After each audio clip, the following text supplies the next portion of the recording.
जय हिंद। इस वीडियो में हम एनसीईआरटी कक्षा 10वीं की गणित अध्याय फर्स्ट वास्तविक संख्याएं और इस अध्याय फर्स्ट से अनुच्छेद 1.5 परिमेय संख्याओं और उनके दशमलव प्रसारों का पुनर्भ्रमण, इस अनुच्छेद को पढ़ेंगे। परिमेय संख्याओं और इनके दशमलव प्रसार आपको याद होगा, आपने कक्षा 9 में पढ़ा था। साथ ही जब हम अनुच्छेद 1.4 पढ़ रहे थे तब भी हमने परिमेय संख्याओं और इनके दशमलव प्रसार के बारे में पढ़ा था, पर फिर भी इस अनुच्छेद में एक बार फिर से पढ़ लेते हैं। तो अब शुरू करते हैं परिमेय संख्याओं से। सबसे पहले जानते हैं परिमेय संख्याएं क्या होती हैं। तो परिमेय संख्याएं वे संख्याएं होती हैं जिन्हें p/q के रूप में लिखा जा सकता है या फिर जो p/q के रूप की होती हैं उन्हें परिमेय संख्या कहा जाता है। जैसे 1/2, 3/5 या 2/7 इत्यादि, ये सभी परिमेय संख्याएं होती हैं क्योंकि ये p/q के रूप की है। इसके अलावा 2 भी एक परिमेय संख्या है। 2 को हम 2/1 के रूप में लिख सकते हैं। अब ये 2/1 p/q के रूप का है तो 2 भी परिमेय संख्या है। 3 को भी 3/1 के रूप में लिख सकते हैं क्योंकि हर संख्या के बटे में 1 होता है, तो 3 को 3/1 के रूप में लिख सकते हैं। अब यह 3/1 p/q का रूप का है तो ये भी परिमेय संख्या है। तो इस प्रकार की संख्याएं जो p/q के रूप की होती हैं या फिर जिन्हें p/q के रूप में लिखा जा सकता है वे सभी परिमेय संख्याएं होती हैं। अब बात करते हैं परिमेय संख्याओं के दशमलव प्रसार के बारे में। परिमेय संख्याओं का दशमलव प्रसार। परिमेय संख्याओं का दशमलव प्रसार 2 टाइप का होता है। पहला शांत दशमलव प्रसार, टर्मिनेटिंग डेसिमल एक्सपेंशन। दूसरा होता है अशांत आवर्ती दशमलव प्रसार। अशांत आवर्ती दशमलव प्रसार, non terminating repeating decimal expansion. अशांत आवर्ती दशमलव प्रसार को अनवसानी आवर्ती दशमलव प्रसार भी कहा जाता है। शायद आपको याद होगा, आपने कक्षा 9वीं में इसे पढ़ा था। अब बात करते हैं शांत दशमलव प्रसार की। तो शांत दशमलव प्रसार को एक उदाहरण से समझते हैं, जैसे 3/8। 3/8 का दशमलव प्रसार होता है 0.375। यहाँ पर यह दशमलव प्रसार दशमलव के 3 अंकों तक समाप्त हो जाता है, तो यह शांत दशमलव प्रसार होगा। कुछ और एग्जाम्पल लेते हैं, जैसे 13/125। 13/125 का दशमलव प्रसार होता है 0.104। यहाँ पर भी देखिए दशमलव के बाद यह प्रसार 3 अंकों तक जाके समाप्त हो जाता है। इसी प्रकार 7/80।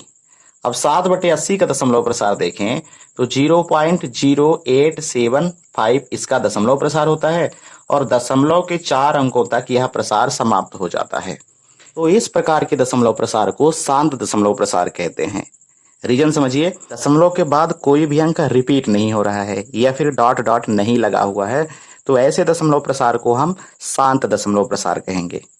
साथ ही यह भी समझना है आपको कि अगर 3/8 परिमेय संख्या है तो इसका दशमलव प्रसार 0.375 भी एक परिमेय संख्या होगी। अब इसके दशमलव प्रसार को 0.375 को हम दशमलव भिन्न भी कहते हैं, और यदि कोई संख्या भिन्न में है तो वह परिमेय संख्या भी है। तो अब यदि इस दशमलव भिन्न को आपको p/q के रूप में लिखना है तो सबसे पहले आपको दशमलव को भूल जाना है, और दशमलव के पहले कोई अंक नहीं तो सीधा आप लिखेंगे 375, और बटे में दशमलव को 1 मान लेना है और दशमलव के बाद जितने भी अंक हैं उतने 0 लगा दीजिए। जैसे कि यहाँ पर 3 अंक हैं तो ये 3 0। तो इस प्रकार से आप इस दशमलव भिन्न को p/q के रूप में लिख सकते हैं। अब यदि इसे p/q के रूप में लिखा जा सकता है तो यह भी एक परिमेय संख्या है। और जब भी आप 375/1000 को सरल करेंगे तो अंतिम में आपको 3/8 ही प्राप्त होगा। यह भी आपको ध्यान रखना है। तो जब भी किसी संख्या का दशमलव प्रसार होगा, जैसे 0.375 है, तो उसे p/q के रूप में लिखा जा सकता है, और यदि कोई इस प्रकार की संख्या है तो उसे सीधे दशमलव में लिखा जा सकता है। तो शायद है कि आप शांत दशमलव प्रसार को समझ चुके होंगे। अब समझते हैं अशांत आवर्ती दशमलव प्रसार को। इसको समझने के लिए एक उदाहरण लेते हैं, जैसे 1/3। अब 1/3 के दशमलव प्रसार की बात करें तो इसका दशमलव प्रसार होता है 0.33। इस प्रकार से बार बार 3 आएगा। इसको इस प्रकार से भी लिख सकते हैं 0.3 और ऊपर बार। तो यदि इस प्रकार का दशमलव प्रसार जहां पर अंकों की पुनरावृत्ति हो रही हो, चाहे एक अंक हो या फिर कोई खंड हो, उसकी पुनरावृत्ति हो रही हो, तो इस प्रकार के दशमलव प्रसार को अशांत आवर्ती दशमलव प्रसार कहते हैं। एक और एग्जाम्पल लेते हैं, जैसे 1/7। 1/7 के दशमलव प्रसार की बात करें तो इसका दशमलव प्रसार होता है 0.142857। अब ये 142857 ये बार बार आता जाएगा, मतलब यहाँ पर एक खंड की या फिर ब्लॉक की पुनरावृत्ति होती है। तो यह भी अशांतावर्ती दशमलव प्रसार होगा। 1/3 और 1/7 के दशमलव प्रसार को आप भाग करके भी जांच कर सकते हैं। तो जरूर भाग कीजिएगा और देखिएगा कि बार बार यही अंक रिपीट होते हैं या नहीं। भाग करने के लिए ऊपर वाली संख्या यानी अंश भाज्य और नीचे वाली संख्या भाजक होती है, यही मान करके आपको भाग कर लेना है। जैसे 1/3 का यदि आप भाग करेंगे तो 1/3 और यहाँ पर भाग कर लीजिएगा तो पहले तो भाग जा नहीं रहा है यहाँ पर, क्योंकि भाज्य छोटा है भाजक से तो भाग नहीं जाएगा। तो भागफल में आपको दशमलव उतार लेना है। दशमलव उतारेंगे तो यहाँ एक शून्य आप बढ़ा सकते हैं। इसके बाद आप भाग करिए, 3 तिकाई 9। अब 10 में 9 घटाइएगा तो शेषफल 1। अब चूंकि यहाँ दशमलव है इसलिए हम जरूरत के हिसाब से 0 उतार सकते हैं। तो इस प्रकार से आप पुनः भाग करेंगे 10 में 3 का तो 3 तिकाई 9। तो देखिए बार बार अब क्या है, एक आता जाएगा शेषफल में। जब एक आएगा तो फिर से 0 उतारेंगे आप, फिर भाग चला जाएगा। तो मतलब ये है कि भागफल में बार बार 3 आता जाएगा। इसी प्रकार 1/7 को आप चेक कर लीजिएगा और चेक करके कमेंट जरूर कीजिएगा कि क्या ये अंक बार बार रिपीट होते हैं या नहीं। तो अब आप समझ चुके होंगे कि परिमेय संख्याएं क्या होती हैं और इनके दशमलव प्रसार कितने प्रकार के होते हैं और इनके दशमलव प्रसार को कैसे पहचाना जा सकता है। अब आगे समझते हैं प्रमेय 1.5 को। प्रमेय 1.5 है, मान लीजिए x एक ऐसी परिमेय संख्या है जिसका दशमलव प्रसार शांत है, तब x को p/q के रूप में व्यक्त किया जा सकता है, जहां p और q सही अभाज्य हैं तथा q का अभाज्य गुणनखंडन 2 की घात n गुणे 5 की घात m के रूप का है, जहां n m कोई ऋणोत्तर पूर्णांक है। तो अब प्रमेय 1.5 को समझते हैं। मान लेते हैं 0.375 यह एक परिमेय संख्या है और इस परिमेय संख्या का दशमलव प्रसार शांत है, तब इस परिमेय संख्या को हम p/q के रूप में व्यक्त कर सकते हैं, जैसे हमने पीछे किया था। 375 बटे दशमलव को मान लेना है 1 और दशमलव के बाद जितने भी अंक हैं उतने 0। तो यह प्राप्त हुआ 375 बटे 1000। इसके बाद है जहां p और q सही अभाज्य हैं तथा q का अभाज्य गुणनखंडन 2 की घात n गुणे 5 की घात m के रूप का है। अब समझते हैं सही अभाज्य को। सही अभाज्य संख्याएं वे संख्याएं होती हैं जिनका उभयनिष्ठ गुणनखंड 1 के अतिरिक्त अन्य कोई संख्या ना हो, या दूसरे शब्दों में कहें तो ऐसी संख्याएं जिनका HCF सिर्फ और सिर्फ 1 हो, तो ऐसी संख्याओं को सही अभाज्य संख्याएं कहते हैं। जैसे 2, 3 ये 2 ऐसी संख्याएं हैं जिनका उभयनिष्ठ गुणनखंड 1 के अतिरिक्त अन्य कोई संख्या नहीं होगा। 2 का 2 गुणे 1, 3 का 3 गुणे 1। तो मतलब ये है कि अभाज्य संख्याएं जो होती हैं तो उनका उभयनिष्ठ गुणनखंड 1 के अतिरिक्त अन्य कोई संख्या नहीं होती है, या फिर जो अभाज्य संख्याएं होती हैं उनका HCF 1 होता है। तो इस प्रकार से हम कह सकते हैं कि अभाज्य संख्याएं सही अभाज्य भी होती हैं। अब यहाँ पर यह भी जरूरी नहीं है कि सिर्फ अभाज्य संख्याएं ही सही अभाज्य हो सकती हैं, इनके अतिरिक्त भी भाज्य संख्याएं भी सही अभाज्य होती हैं। जैसे मान लीजिए ये 15 है और ये 7, 15 और 7 का HCF 1 आएगा, तो यह भी सही अभाज्य संख्याएं हैं। तो इस प्रकार की संख्याएं जिनका उभयनिष्ठ गुणनखंड 1 हो या फिर जिनका HCF 1 हो, तो ऐसी संख्याओं को आप सही अभाज्य संख्याएं कहेंगे। अब अगली बात समझते हैं। Q का अभाज्य गुणनखंडन 2 की घात n गुणे 5 की घात n के रूप का है। फिर कह रहा है जहां n m कोई ऋणोत्तर पूर्णांक है। अब ऋणोत्तर पूर्णांक को समझ लेते हैं, इसके बाद हम आगे बढ़ते हैं। ऋणोत्तर पूर्णांक नॉन निगेटिव इंटीजर होते हैं, ऐसे पूर्णांक जो ऋणात्मक नहीं होते हैं, जैसे 0, ये तो ना धन का है और ना ही ऋण, मतलब ये ना धनात्मक है और ना ही ऋणात्मक है। और इसके बाद जितने भी धनात्मक पूर्णांक होते हैं, जैसे 1, 2, 3, इस प्रकार से ढेर सारे, तो ये सभी ऋणोत्तर पूर्णांक होते हैं। साथ ही हम शून्येतर और धनेतर की बात भी कर लेते हैं। तो जो शून्येतर पूर्णांक होते हैं, शून्य को छोड़कर अन्य सभी पूर्णांक, मतलब शून्य को छोड़ दिया जाए तो बाकी जितने भी धनात्मक और ऋणात्मक पूर्णांक हैं सभी शून्येतर पूर्णांक कहलाएंगे। धनेतर पूर्णांक की बात करें तो ये धनेतर पूर्णांक जो होते हैं नॉन पॉजिटिव इंटीजर्स, तो इसके अंतर्गत धनात्मक पूर्णांकों को छोड़ करके 0 और जितने भी ऋणात्मक पूर्णांक होते हैं, जैसे -1, -2, इस प्रकार से सभी ऋणात्मक पूर्णांक। तो अब आप समझ चुके होंगे कि ऋणोत्तर पूर्णांक क्या होते हैं। अब हम चलते हैं अपने प्रमेय की तरफ। इस प्रकार से जो भी q के अभाज्य गुणनखंडन होंगे, जैसे 2 की घात n और 5 की घात m, तो n और m ऋणात्मक पूर्णांक को छोड़ करके शून्य सहित सभी धनात्मक पूर्णांक हो सकते हैं n और m की जगह। अब 375 और 1000 को हम लिख सकते हैं 375 बटे 10 की घात, जितने 0 रहेंगे उतनी घात हो जाएगी। देखिए यहाँ नीचे 1 के साथ 3 0 हैं, मतलब 1000 है, तो 1000 में 3 0, तो 10 की घात 3 लिखेंगे इसे। ठीक, यदि 100 होता तो 10 की घात 2, इसी प्रकार 10,000 होता तो 10 की घात 4 हो जाती। ठीक, तो 375 बटे 1000 को आप लिखेंगे 375 बटे 10 की घात 3।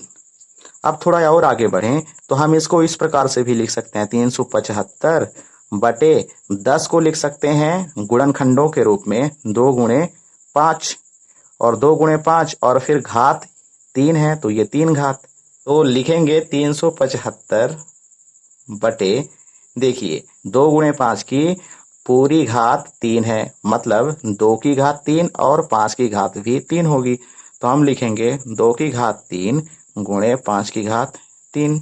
अब जिस प्रकार से परिमेय संख्या 375 बटे 1000 में हमने q को अभाज्य गुणनखंडों के रूप में व्यक्त कर लिया, उसी प्रकार p को भी अभाज्य गुणनखंडों के रूप में व्यक्त कर सकते हैं।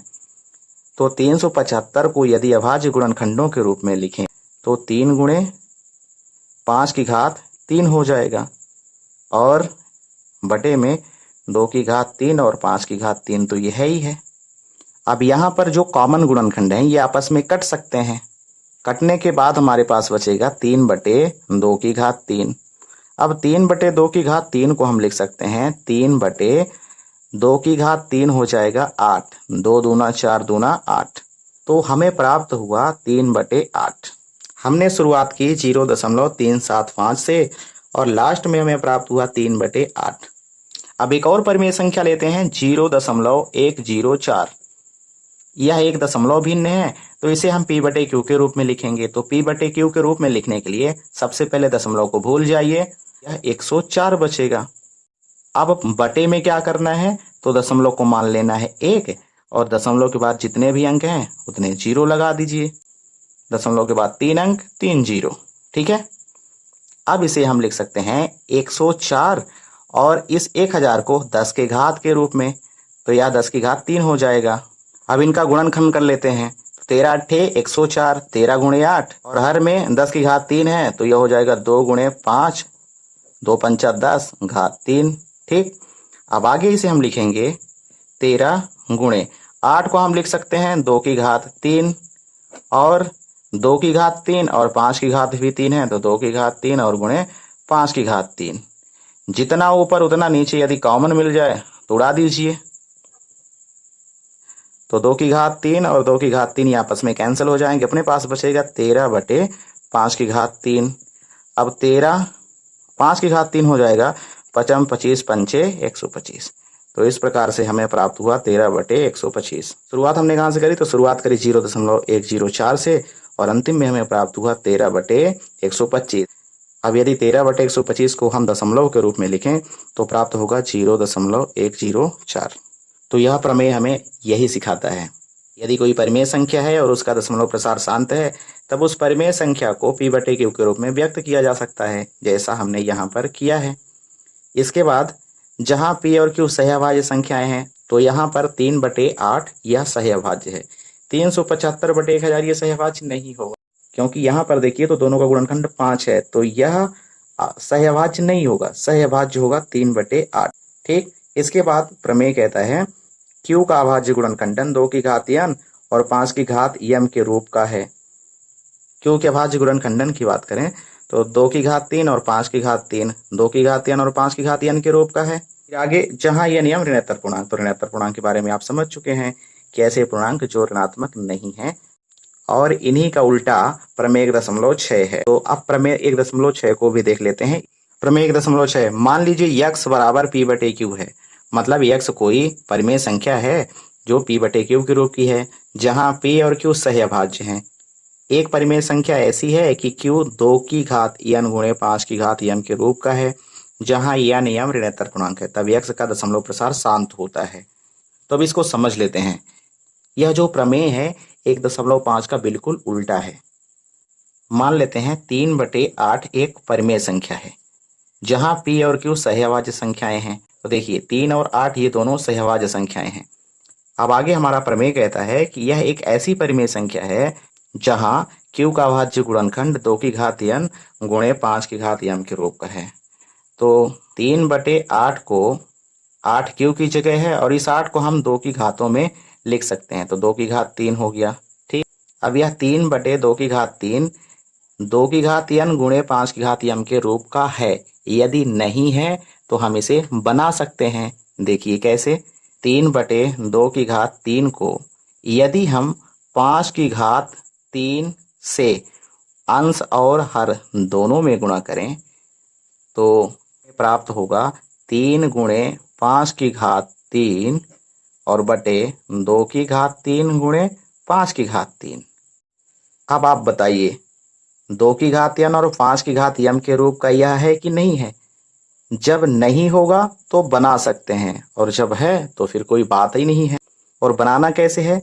तो जितनी 2 की घात रहेगी उतनी ही 5 की घात लेकर के ऊपर नीचे गुणा कर देना है, जैसा यहाँ हमने किया है। अब और इन्हें हल करें। 3 गुणे 5 की घात 3 5 25 पंचे 125 हो जाएगा, और बटे में 2 की घात 3 गुणे 5 की घात 3 को लिखेंगे 2 गुणे 5, और घात समान है तो घात का कॉमन ले सकते हैं। फिर 3 गुणे 125 और बटे में 2 गुणे 5 2 पंचे 10, और ये 10 की घात 3। अब इसका भी गुणा कर लेते हैं ऊपर से, तो 3 पचे 15 का 5, 3 दूना 6 1 7, 3 1 कम 3, और बटे में 10 की घात 3 यानी 1000। अब इसको हम दशमलव के रूप में लिख सकते हैं। ये 0 इस अंक के लिए, ये वाला 0 इस अंक के लिए, ये वाला 0 इस अंक के लिए, और ये एक दशमलव के लिए। तो इसे आप दशमलव भिन्न में बदल सकते हैं बहुत ईजिली। तो यह हो जाएगा 0.375।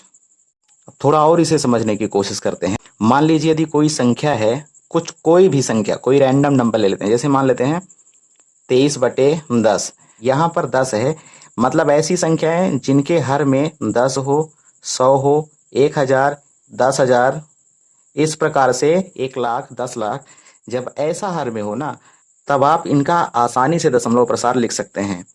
देखिए कैसे, हर में जितने जीरो रहेंगे, जैसे यहाँ पर एक जीरो है तो ऊपर वाली संख्या को आपको सेम लिख लेना है। 23 हो गया ना। अब हर में जितने जीरो हैं, मतलब यहाँ पर जैसे एक जीरो हो तो एक अंक छोड़ करके दशमलव लगा देना है। कहने का मतलब ये, यह जीरो इस अंक के लिए और ये एक जो है तो दशमलव के लिए, 2.3। एक और एग्जाम्पल से समझते हैं, जैसे मान लीजिए 575/1000। ठीक, तो सीधा आपको 575 लिख लेना है, और हर में जैसे कि 1000 है और 1000 में 3 जीरो हैं, तो पीछे से इन अंकों को 3 अंकों तक गिन लेना है, 1 2 3, और फिर दशमलव लगा देना है ना आसान। और दशमलव पहले कुछ नहीं तो जीरो लगा दीजिए। तो इस प्रकार से, या फिर आप इसे इस प्रकार कह सकते हैं, ये जीरो इस अंक के लिए, ये जीरो इस अंक के लिए, यह जीरो इस अंक के लिए, और ये जो एक है यह दशमलव के लिए, 0.575, और दशमलव के पहले कुछ नहीं तो जीरो। तो ये बहुत आसान है, इस प्रकार से आप आसानी से दशमलव प्रसार लिख सकते हैं। अब फिर से एक बार प्रमेय को समझते हैं कि प्रमेय में दिया है कि x कोई परिमेय संख्या है p बटे q के रूप की, जहां पर p और q सहअभाज्य संख्याएं हैं। तो यहां पर हमने 3/8 लिया, बिल्कुल p बटे q की तरह है, और यहाँ पर p और q सहअभाज्य संख्याएं हैं। फिर यह एक ऐसी परिमेय संख्या है कि q का अभाज्य गुणनखंडन 2 की घात n गुणे 5 की घात m के रूप का है। तो यहाँ पर 2 की घात 3 प्राप्त हुआ। अब 5 की घात m भी चाहिए। इसके लिए हम जितनी घात 2 की रहेगी उतनी ही 5 की घात को लेकर के अंश और हर में गुणा कर देंगे, जैसा कि यहाँ पर किया है। तब x का दशमलव प्रसार शांत होता है। तो फिर देखिए, ये करने के बाद हम इसे सॉल्व कर लेंगे, और सॉल्व करने के बाद जो इनका दशमलव प्रसार मिला 0.375, यह शांत दशमलव प्रसार है। प्रमेय 1.5 में हमने 0.375 लिया था, तो हमें प्राप्त हुआ था 3/8, और प्रमेय 1.6 में हमने 3/8 को लिया तो हमें प्राप्त हुआ 0.375। मतलब प्रमेय 1.5 और प्रमेय 1.6 ये दोनों एक दूसरे के विपरीत हैं। तो शायद है कि आप समझ चुके होंगे। अभी आप समझते हैं प्रमेय 1.7 को। प्रमेय 1.7 है, मान लीजिए x बराबर p बटे q, यानी x कोई परिमेय संख्या है जो p बटे q के रूप की है, जहां p और q अभाज्य हैं। ध्यान रखना है, यहाँ पर p और q अभाज्य हैं। एक परिमेय संख्या इस प्रकार की है कि q का अभाज्य गुणनखंडन 2 की घात n गुणे 5 की घात m के रूप का नहीं है, जहां n m ऋणात्मक पूर्णांक है। तब x का दशमलव प्रसार अशांत आवर्ती होता है। जैसे 1/3, 1/3 में ये 3 अभाज्य है, और इस परिमेय संख्या यानी 1/3 में q का अभाज्य गुणनखंडन 2 की घात n गुणे 5 की घात m के रूप का नहीं है। 3 के गुणनखंडन में ना ही 2 आएगा और ना ही 5 आएगा। तब ऐसी स्थिति में इसका दशमलव प्रसार अशांत आवर्ती होता है। जैसे 1/3 का दशमलव प्रसार हमने पीछे देखा था 0.333, मतलब यहाँ पर 3 बार आता है, 0.3 बार, 3 की पुनरावृत्ति होती है। इसी प्रकार से आप अन्य कोई परिमेय संख्या ले सकते हैं जहां पर q के अभाज्य गुणनखंडन में ना ही 2 आए और ना ही 5 आए। जैसे पीछे हमने 1/7 को देखा था, 1/7 भी अशांत आवर्ती दशमलव प्रसार है। तो आपको याद रखना है कि ऐसी परिमेय संख्या जो p बटे q के रूप की हो, जहां पर p और q अभाज्य संख्या हो, साथ ही q का जो अभाज्य गुणनखंडन है 2 की घात n और 5 की घात m के रूप का ना हो, या फिर q के अभाज्य गुणनखंडन में 2 और 5 ना आए, तब उसका दशमलव प्रसार अशांत आवर्ती होता है। तो अब आप प्रमेय 1.7 को समझ चुके होंगे। तो मिलते हैं नेक्स्ट वीडियो में, और नेक्स्ट वीडियो में हम प्रश्नावली 1.4 को हल करेंगे। तो वहां पर आप और बेहतर तरीके से समझ पाएंगे। आपको यह वीडियो कैसी लगी कमेंट में आप जरूर बताइएगा।